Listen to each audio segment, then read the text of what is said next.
আসসালামু আলাইকুম। প্রচুর বাতাস এবং বৃষ্টির দিন। এই বৃষ্টির দিনের মধ্যে আজ একটু বাইরে ঘুরতে আসলাম। আজ সৌদি আরবে তো প্রচুর বৃষ্টি হয়েছে। তো বৃষ্টি হওয়ার কারণে একটু আরাম করতে ঘোরাঘুরির জন্য আসলাম। এসে দেখি আজকে বৃষ্টি হওয়ায় অনেকগুলি ঘাস এবং গাছগুলি খুব সুন্দর হয়েছে এবং পাহাড়গুলি পানি পড়ার পরে, বৃষ্টি পাওয়ার পরে পাহাড়গুলি যেন জেতা জিন্দা হয়ে রয়েছে। পাহাড়গুলি দেখার জন্য চলে আসলাম, যেহেতু ভাবলাম যে আজ একটু সময় আছে। সারাদিন তো প্রবাসীরা কাজেই ব্যস্ত থাকতে হয়, সারাদিন ব্যস্ত থাকতে হয়, 12 ঘন্টা ডিউটি করে, কোনো সুযোগ নাই। তাই আজকে একটু সুযোগ পাইলাম, ভাবলাম যে দর্শকদের জন্য একটা ভিডিও রেডি করি। তাই একটা ভিডিও করার জন্য আসলাম। যারা যারা বলেন যে ভাই বিদেশ আসলে কি দেখা যায়, আসলে সফর প্রবাস করা এবং সফর করার দেশ দেখা এটা অনেক সওয়াব, এটা একটা অনেক সওয়াব। তো এই যে আমরা আসার পরে আলহামদুলিল্লাহ, যতই মনটা খারাপ হয়ে যায় তখন একটু বের হইলে মনটা অনেক ভালো হয়ে যায়।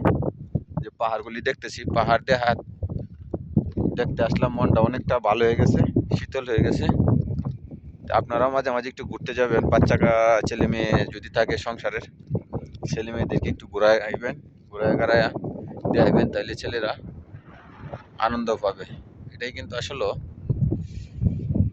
এই বাবা মায়ের কর্তব্য, বাচ্চাদেরকে ঘুরে দেখানো। যাই হোক, আমরা তো প্রবাস থেকে আমরা তো পারতেছি না দেখানোর জন্য। তো ইনশাল্লাহ দেশে যখন যাব তখন একটু বাচ্চাদেরকে, ফ্যামিলির লোকজনের সাথে একটু সময় দেব, যেন এভাবে ভিডিও বা ভিডিওতে দেখছে পাহাড় কিন্তু সরাসরি যেন দেখতে পারে। আল্লাহর কুদরত শেষ নেই, আল্লাহর কুদরতের কোনো শেষ নেই। যে আল্লাহ কুদরতে ভরপুর করে রেখে দিয়েছে সৌদি আরবের জমিনে। যে একটা সময় রাসূলুল্লাহ সাল্লাল্লাহু আলাইহি ওয়াসাল্লাম বলে গেছেন, যে জামানার মধ্যে সৌদি আরবে অভাব আসবে, ওই সময়ের মধ্যে মাটির তল থেকে সোনা উৎপন্ন হবে, সোনা বের হবে।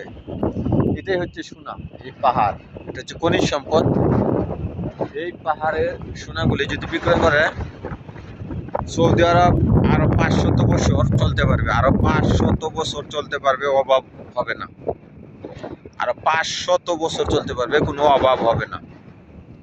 এত পরিমাণ পাহাড়, কোনো একটি পাহাড় কাটিয়া পাহাড়ের পাথর বিক্রয় করে না, কিছু না। তাদের তো খনিজ সম্পদ রয়েছে, তেল গ্যাস রয়েছে, কিন্তু শেষ করতে পারে না। পাহাড় তো কাটার কোনো যুক্তি আসে না। যে আমরা আজকে আপনাদেরকে পাহাড় দেখাইলাম। আজকে ভিডিওটা এই পর্যন্তই। সবাই আমাদের চ্যানেলটি সাবস্ক্রাইব করে সঙ্গে থাকুন। নিত্য নতুন ভিডিও পেতে বেল ঘন্টি বাজিয়ে রাখুন। সকলকে ধন্যবাদ।